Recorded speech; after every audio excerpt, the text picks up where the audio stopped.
Pagi ini saya akan sharing sama saudara, berbagi sebuah pengajaran firman Allah yang pagi ini saya berikan judul dosa sebagai penghalang. Langsung saja kita baca ayatnya, sebuah ayat yang tentunya tidak asing, sering kita baca, sering kita dengar. Yesaya pasal yang ke-59 ayat 1 sampai dengan ayatnya yang ketiga. Masing-masing kita baca satu ayat, saudara ya. Saya baca ayat 1, Anda lanjutkan kedua, yang ketiganya sama-sama ya. Yesaya 59 ayat 1 begini kata firman Allah. Sesungguhnya tangan Tuhan tidak kurang panjang untuk menyelamatkan dan pendengarannya tidak kurang tajam untuk mendengar. Teruskan ayat yang kedua saudara. Tetapi yang merupakan pemisah antara kamu dan Allahmu ialah segala kejahatanmu, dan yang membuat dia menyembunyikan diri terhadap kamu sehingga ia tidak mendengar ialah segala dosamu. Ayat yang ketiga sama-sama kita membacanya 1, 2, dan 3.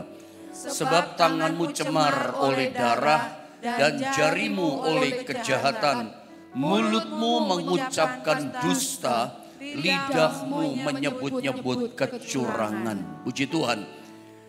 Latar belakang sedikit saya cerita, Yesaya pasal 59, backgroundnya adalah di mana bangsa Israel itu, mereka itu ada di tanah pembuangan, di tanah Babel. Mereka sebagai budak rodi di sana. Mereka dijajah di sana, mereka menderita, mereka miskin, mereka melarat, mereka sengsara, mereka tertindas dan susah, menderita banget hidupnya. Itu kurang lebih backgroundnya cerita kisah dari Yesaya pasal 59 ayat 1 sampai 3. Atau Anda terus baca sampai selesai ayat yang ada. Backgroundnya kurang lebihnya adalah Israel sedang sengsara menderita, mereka hidupnya di tanah Babel. Nah, apa yang terjadi ketika mereka mengalami tindasan kesengsaraan, kemelaratan, kemiskinan di antara mereka, ketika mereka berjumpa satu dengan yang lain, lagi budak rodi, lagi kerja, setiap kali ngobrol, yang diobrolin kesusahannya, yang diomongkan, kenapa kita menderita seperti ini? Kok Tuhan tidak jawab doa kita? Itu backgroundnya kurang lebih. Mereka mempertanyakan, katanya Tuhan berkuasa, katanya Tuhan ajaib. Nih gambarnya, umat Tuhan bertanya-tanya kenapa Tuhan tidak menjawab doa mereka. Dalam penderitaan, sengsara miskinnya mereka. Katanya Tuhan dahsyat, katanya El Shaddai. Dia Tuhan yang berkuasa. Tuhan yang pernah menolong nenek moyang kita membelah laut Teberau. Tuhan yang katanya nenek moyang kita bercerita dipelihara di padang gurun, dikasih makan tiap hari dengan mujizat. Gunung batu bisa jadi keluar air, jadi mata air. Mana kuasanya? Katanya berkuasa. Tapi kok realitanya kita menderita. Katanya dia hebat, kita kok miskin sengsara. Hidupnya mereka ibaratnya sering istilah kita dengar tutup lubang gali lubang. Baru tutup lubang satu terbuka lubang yang lain. Itu kira-kira kurang lebih gambarannya kehidupan bangsa Israel di tanah Babel, di tanah pembuangan. Mereka saling mempertanyakan gitu loh. Kok Tuhan tidak tolong kita ya? Kok Tuhan tidak jawab doa kita? Itu seputaran pertanyaan mereka. Jadi mereka percaya dan mereka sudah dengar Tuhan berkuasa, tak terbatas kuasanya, tapi berbanding terbalik dengan realita hidup yang mereka alami. Doa nggak dijawab, masalah mereka tidak ditolong, tidak dikeluarkan dari kemiskinan, kemelaratan, tindasan, penderitaan di tanah Babel. Nah, sekarang pertanyaannya adalah kenapa mereka nggak ditolong sama Tuhan? Karena bisa jadi apa yang sedang dialami oleh bangsa Israel dalam gambaran Yesaya pasal 59 ayat 1 sampai selesai. Itu juga bisa jadi pengalaman setiap kita. Kita merasa tertindas. Maafkan kata-kata saya. Kita merasa miskin, kita merasa saya nggak punya, pendeta habis-habisan. Dulu saya kerja bagus, omset saya bagus. Sekarang masa pandemi, saya bangkrut, saya nggak punya apa-apa. Saya lagi sakit pendeta, saya tertindas oleh penyakit saya nggak berdaya. Saya udah berdoa kepada Tuhan, tapi kenapa Tuhan belum jawab doa saya? Belum datang pernyataan pertolongan Tuhan. Kadangkala ini bukan cuma pertanyaan umat pilihan Allah Israel, ini juga jadi realita yang kita alami. Dan pertanyaan ini juga menjadi pertanyaan setiap kita. Katanya Tuhan berkuasa, kok doa saya belum dijawab, kok Tuhan belum tolong saya, keluarkan saya dari kesulitan keadaan yang ada saat ini. Itu juga jadi pertanyaan kita dan keluarga kita.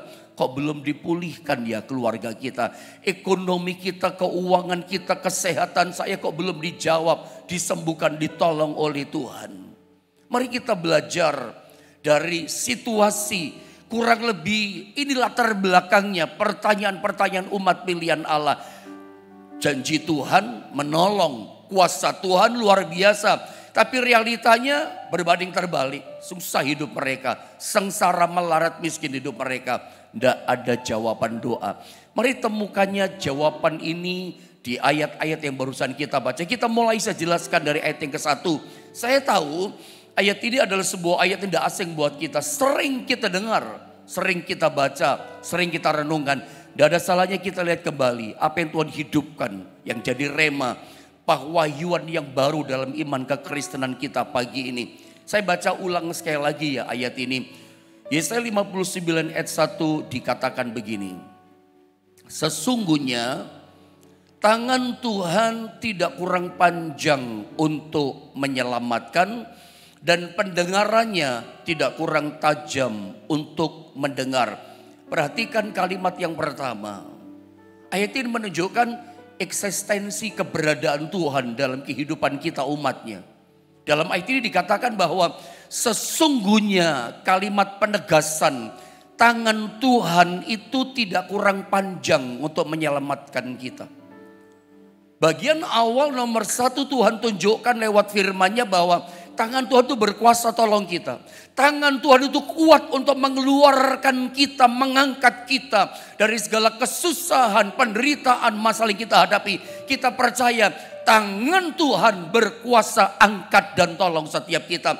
Bahasa di kalimat ayat ini dikatakan tangan Tuhan itu tidak kurang panjang untuk menyelamatkan.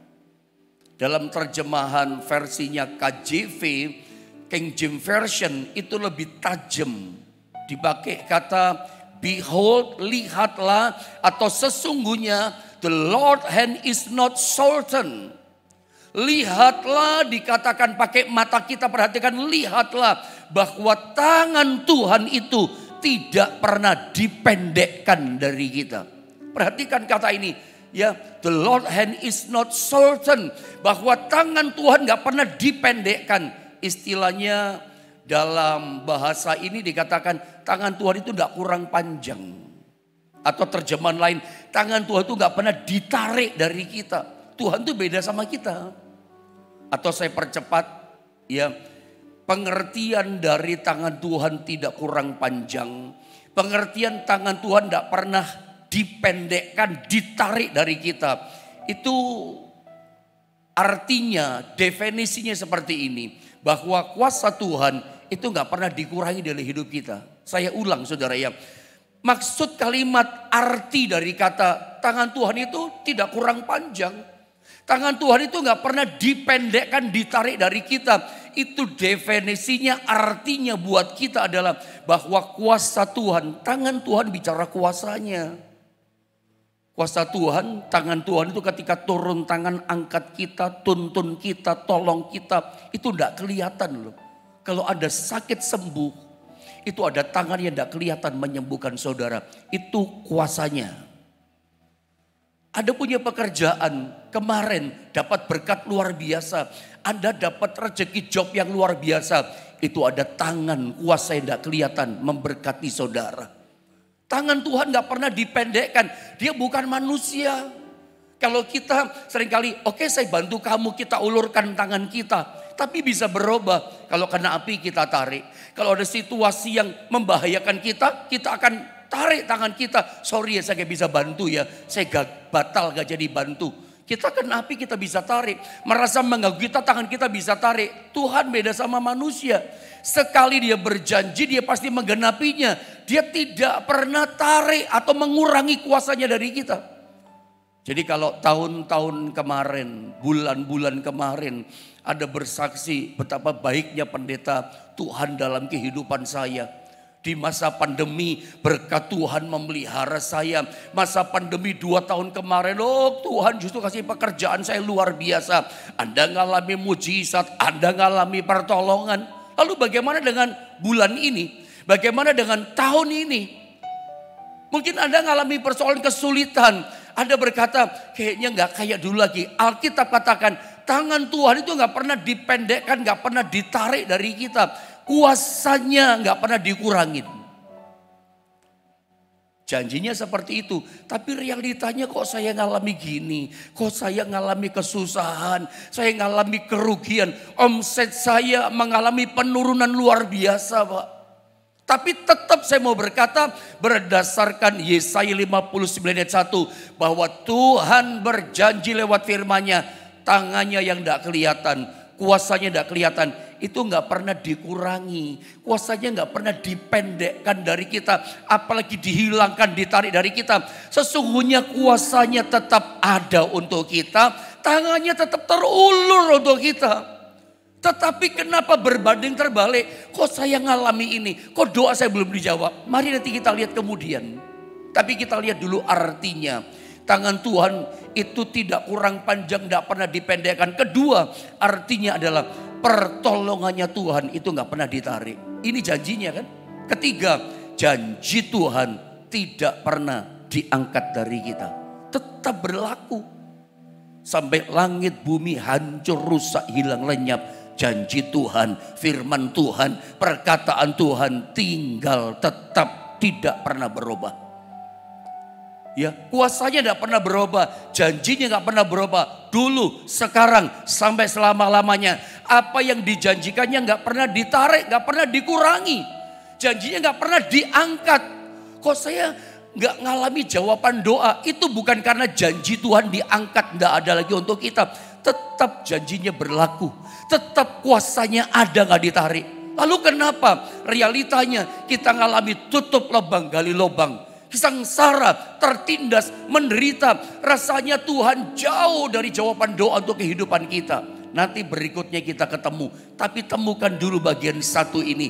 Ini adalah janji Tuhan buat umat Israel di tanah pembuangan. Kenapa mereka menderita? Kenapa mereka jatuh dalam kemiskinan penderitaan? Termasuk hidup kita. Yang kedua kita lihat kalimat yang berkata dan pendengarannya tidak kurang tajam untuk mendengar. Jadi telinga Tuhan itu tidak berat, tajam telinganya mendengar. Mungkin kita nggak teriak keras, nggak berseru, jeritan hati kita. Ada orang tempo-tempo karena beratnya masalah yang dia hadapi, udah nggak bisa ngomong, udah keluh mulutnya, lidahnya. Udah susah mau cerita ngomong apa ya Tuhan. Orang kalau ngalami masalah yang begitu berat susah ceritanya. Tuhan itu telinganya tajam. Sampai jeritan suara hati kita pun Tuhan bisa dengar. Makanya ada banyak hamba Tuhan setuju saya yang dikatakan begini. Sampai bahasa tetesan air mata kita udah saking tidak bisa ngomong beratnya yang menekan hidupmu. Cuma nangis tes air mata. Tuhan kita itu sampai bahasa tetes air mata ngerti apa yang kita hadapi. Anda nggak ngomong ABC, Anda nggak ceritakan sakitmu, kok nggak katakan penderitaanmu. Telinga Tuhan itu dikatakan tidak kurang tajam mendengar doa kita. Telinga Tuhan tidak berat, dia senang, dia sukacita, dia gembira mendengar seruan doa kita. Tajam telinganya. Setiap kali saya menerangkan kata bahwa telinga Tuhan, pendengaran Tuhan itu tidak berat, tidak kurang tajam dengar doa kita. Selalu saya gambarkan pakai gambar binatang yang namanya burung hantu. Saya termasuk suka nonton dunia binatang. Saya pernah lihat, ternyata burung hantu itu ada bermacam-macam jenisnya. Ya bolehlah dikatakan berbagai macam jenis ya. Karena ternyata ada burung hantu yang aktivitasnya terbangnya berburu mangsanya pada siang hari. Saya lihat ternyata di televisi ada burung hantu yang aktivitasnya berburunya, bergerak terbangnya pada waktu malam hari. Anehnya Tuhan ciptakan burung hantu yang aktivitasnya berburu mangsa pada waktu siang hari atau pagi hari. Itu dia punya penglihatan matanya tidak terlalu tajam, tidak terlalu jelas katanya di televisi. Agak kabur, tidak bagus penglihatannya pada waktu siang. Tapi anehnya aktivitasnya berburu mangsa dengan mata yang tidak terlalu jelas. Itu justru siang hari dia bergeraknya. Tetapi ajaib, Tuhan melengkapi burung hantu yang matanya nggak jelas yang berburu mangsa siang hari dengan telinga yang sangat super tajam. Saya tidak tahu persis ya, tidak ngerti juga telinganya burung hantu tempatnya di mana nggak tahu. Tapi wajahnya yang bunder kayak parabola itu kayaknya nangkep, nggak tahu telinganya di mana. Itu bisa bunyi-bunyi yang kita nggak dengar ya bisa dengar. Saya lihat di televisi itu di satu negara lagi musim salju, musim dingin. Tanahnya ketutup lapisan salju. Tanahnya tipis gitu tapi ada salju.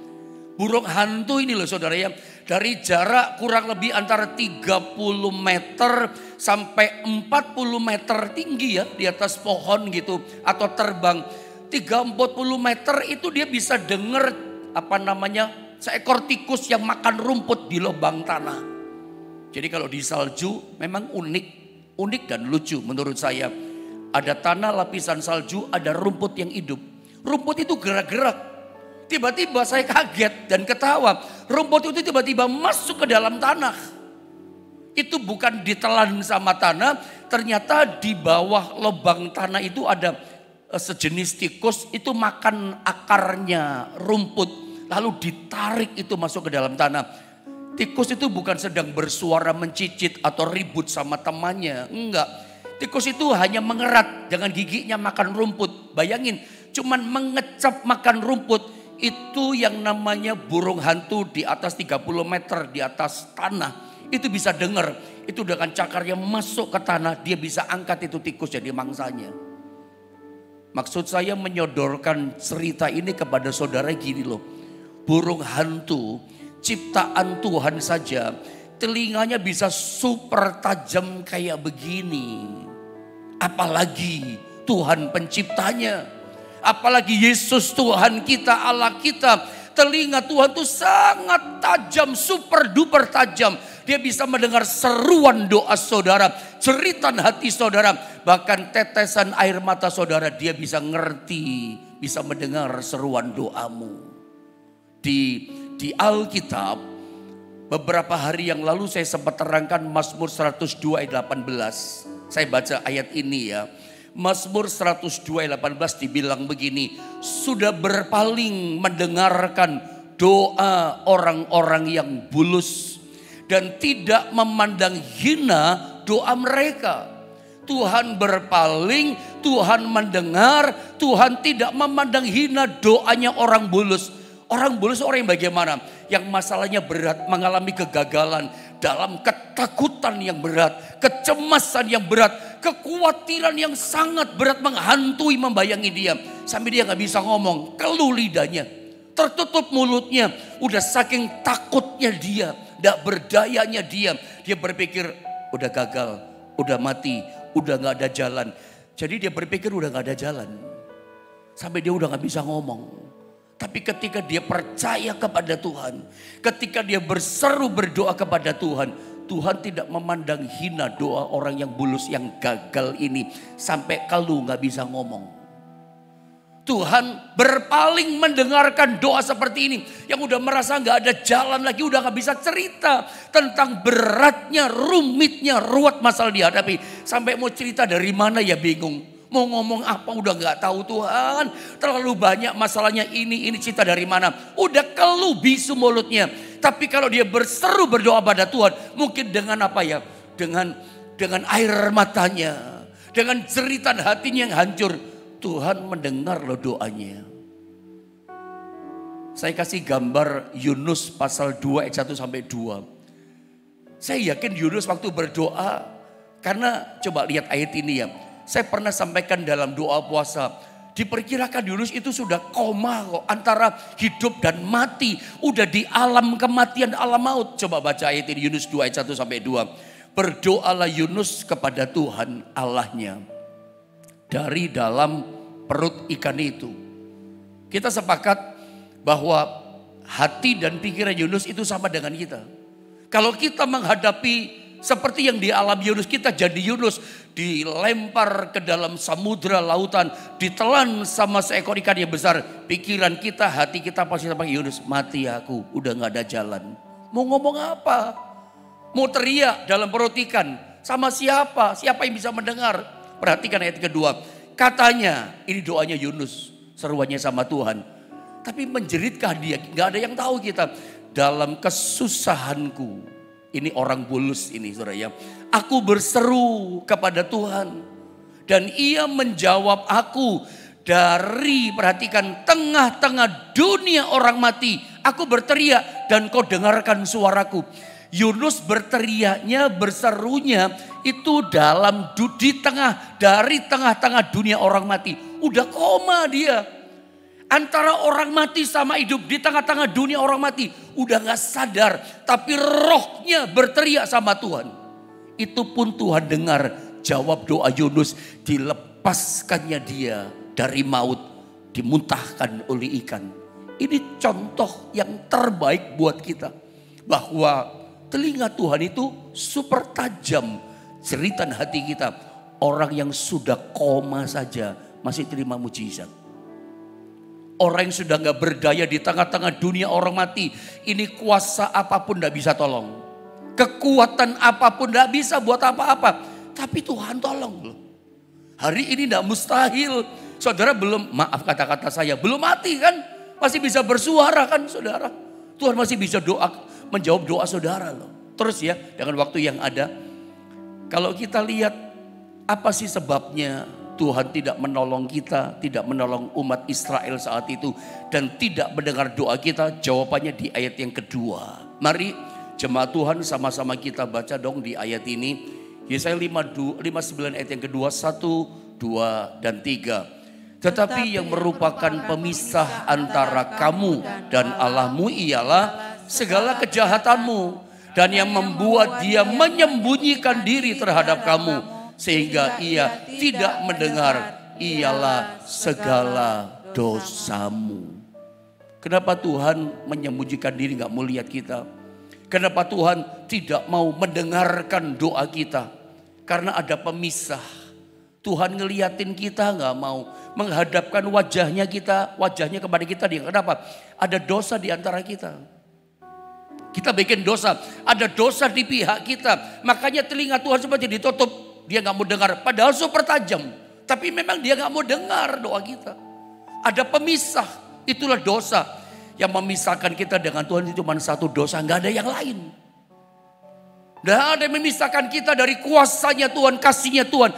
Tuhan itu cinta pada saudara. Tuhan cinta kepada saya, Tuhan cinta kepada semua kita. Jadi jangan ada yang ngomong stop dalam nama Yesus. Kalau ada di antara Anda berkata, Tuhan sekarang gak cinta sama saya Pak Pendeta, stop, ada salah. Saya berkata tegaskan, Tuhan cinta, mengasihimu. Jangan hanya karena tindasan kesulitan Anda berkata, Tuhan berubah gak cinta, stop, Tuhan cinta pada saudara. Kita merasa gak cinta Tuhan, gak tolong, gak jauh doa kita. Ada pemisah, nah pemisahnya mesti diambil. Apa itu? Dosa yang ada di pihak kita. Tuhan tidak akan ambil tuh dosa. 2000 tahun yang lalu Tuhan sudah mati buat kita. Darahnya ditumpahkan buat kita, dia ampuni dosa kita. Kalau kita masih hidup dalam dosa, Tuhan gak mau datang ambil dosa itu. Kita yang ambil, buang itu dosa. Pemisahnya kita yang ambil, bukan Tuhan yang ambil. Apa yang membuat Adam terusir dari Taman Eden? Dosanya dia sendiri. Yang membuat dia menderita, dosanya dia sendiri. Tidak ada yang memisahkan kita dari cintanya Tuhan, pertolongannya Tuhan, kuasanya Tuhan. Cuman satu saja yang bikin pemisah, dosa. Tidak adil kalau kita cuma baca ayat ini saja. Lihat ayat ini saya tunjukkan. Roma 8:35, 38, 39 loncat ya. Siapakah yang akan memisahkan kita dari kasih Kristus? Ada yang memisahkan kita dari kasih Kristus? Siapa dia? Ayat ini berkata, penindasan nggak bisa. Atau kesesakan, atau penganiayaan, atau kelaparan, atau ketelanjangan, atau bahaya, atau pedang. Itu semua tidak bisa memisahkan kita dari kasih Kristus. Sampai maut loh. Sampai bahaya pedang, peperangan, kelaparan, ketelanjangan. Tidak ada bisa. Terus saya baca. Sebab aku yakin bahwa baik maut maupun hidup. Sampai maut pun tidak bisa memisahkan. Maupun hidup. Baik malaikat-malaikat. Malaikat siapapun namanya. Tidak bisa memisahkan kita dari cintanya, kuasanya Tuhan. Haleluya. Maupun pemerintah-pemerintah. Baik yang ada sekarang, pemerintah sekarang. Maupun pemerintah yang akan datang. Tidak ada bisa memisahkan kita dari kasih Kristus. Undang-undang peraturannya tidak ada. Apalagi atau kuasa-kuasa. Baik yang di atas bumi, saudara ya. Maupun yang di bawah, di dalam air. Atau segala makhluk, sesuatu makhluk yang lain. Tidak akan dapat memisahkan kita dari kasih Allah yang ada dalam Kristus Yesus Tuhan kita. Dengar baik-baik. Tidak ada alam kelihatan, alam tak kelihatan. Di dunia, di atas langit, di bawah bumi. Kuasa malaikat, maut, ketelanjangan, perang, bahaya. Pemerintah sekalipun. Tidak ada yang bisa memisahkan dari cintanya Tuhan, pertolongan Tuhan sama kita. Tidak bisa memisahkan loh.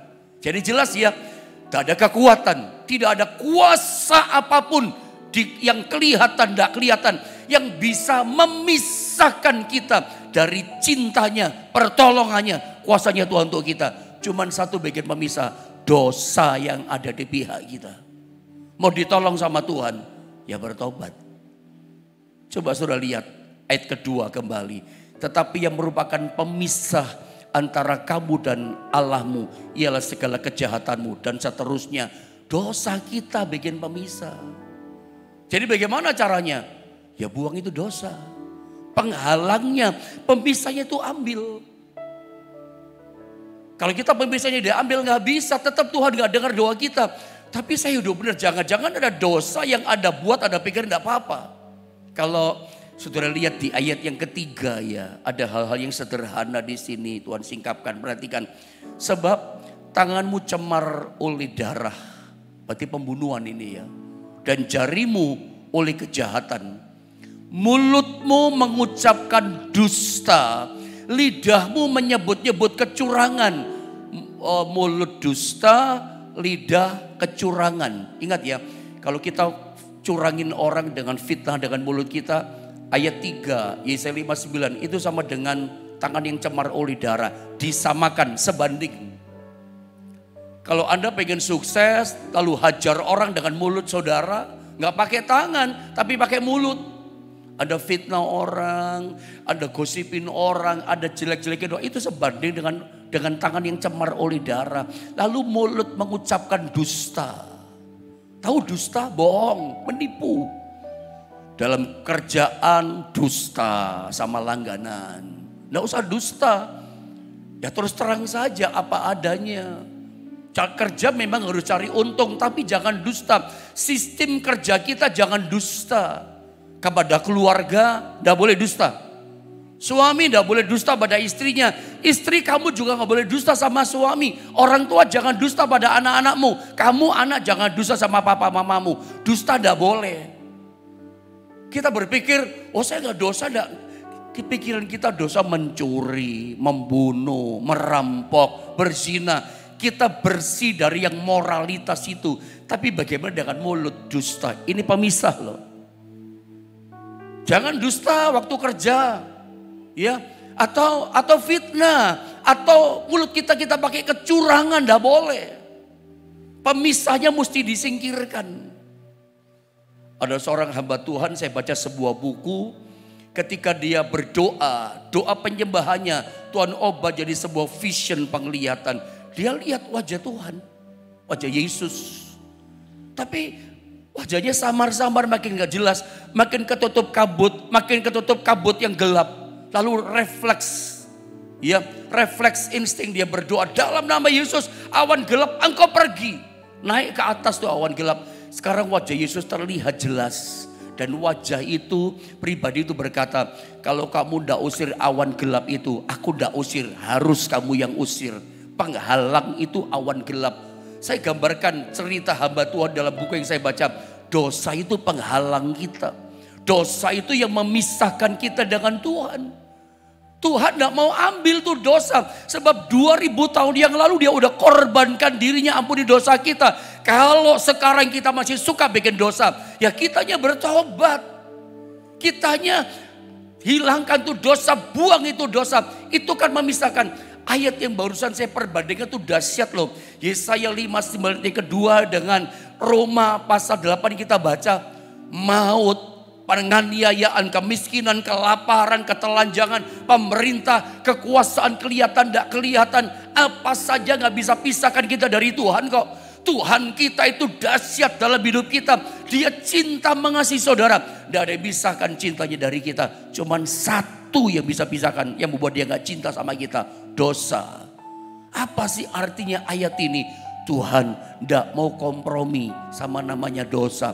Ayat yang terakhir, coba kita lihat Yakobus 4 ayat 8. Atau kita sama-sama baca ayat ini, kita kunci dengan Yakobus 4 ayat 8, 2 dan 3. Mendekatlah kepada Allah dan Ia akan mendekat kepadamu. Tahirkanlah tanganmu, hai kamu orang-orang berdosa, dan sucikanlah hatimu, hai kamu yang mendua hati. Ada syaratnya, tahirkan tanganmu. Lalu apalagi sucikan hatimu. Mendekatlah kepada Allah dan Ia mendekat kepadamu. Tapi ada syaratnya, kita mendekat kepada Allah. Aku tidak ingin ada pemisah. Bagus. Aku mau dekat cari Tuhan, minta pertolongan Tuhan seperti Yunus. Harusnya begitu. Tapi ada syaratnya, tahirkanlah tanganmu. Ini bicara apa? Penyucian, minta ampun dosa. Tangan bicara perbuatan, kelakuan kita. Hai kamu orang-orang berdosa. Apalagi sucikanlah hatimu, hai kamu yang mendua hati. Sucikan hati kita dari keinginan yang hawa nafsu. Doa belum ditolong, maaf kata-kata saya terus terang ya, ke dukun, ke paranormal. Itu mendua hati, menduakan Tuhan. Itu memisahkan, karena itu dosa kan. Dosa itu macam-macam, mulut dusta, mulut penuh kecurangan. Di sini ditunjukkan mendua hati, masih percaya kepada yang lain. Saya percaya Tuhan sih Pak bisa sembuhkan saya. Tapi soal toko saya diberkati, anak saya masa depan yang bagus. Saya percaya kuasanya itu bisa menolong saya. Sekali Yesus tetap Yesus. Yesus jawaban buat segala kebutuhan, keperluan kita. Hanya Yesus satu-satunya. Jangan mendua hati, Tuhan tidak suka. Makanya cuma satu caranya saudara ya kita datang kepada Tuhan bertobat. Jadi kita yang mesti ngambil pemisahnya. Hari ini bertindak dengan iman. Minta kekuatan Tuhan. Sungguh-sungguh datang sama Tuhan. Bertobat. Jadi kita koreksi, introspeksi diri kita masing-masing. Kenapa ya Tuhan belum tolong saya? Kenapa Tuhan belum jawab doa saya? Ini mungkin menjadi pertanyaan saudara. Anda tanya sama gembala, Anda tanya sama orang rohani, kenapa ya belum dijawab? Kita belajar introspeksi. Saya bukan datang kepada saudara pagi ini sebagai hakim, kamu berdosa. Tapi kita sama-sama introspeksi. Sudahkah kita bisa jaga hati kita suci? Sudahkah kita bisa jaga pikiran kita? Hati sama pikiran ini satu. Mulut kita bagaimana? Kelakuan yang kita kerjakan bagaimana? Waktu kita bekerja bagaimana? Kita sebagai suami, sebagai istri, sebagai anak bagaimana? Biarlah lewat firman Allah ini jadi rema buat kita. Tujuannya begini, supaya kita semua dipulihkan oleh Tuhan. Doa kita didengar oleh Tuhan, dijawab oleh Tuhan. Tuhan melakukan perkara yang dahsyat besar atas setiap kita. Mari kita akan sama-sama berdoa, kita datang kepada Tuhan.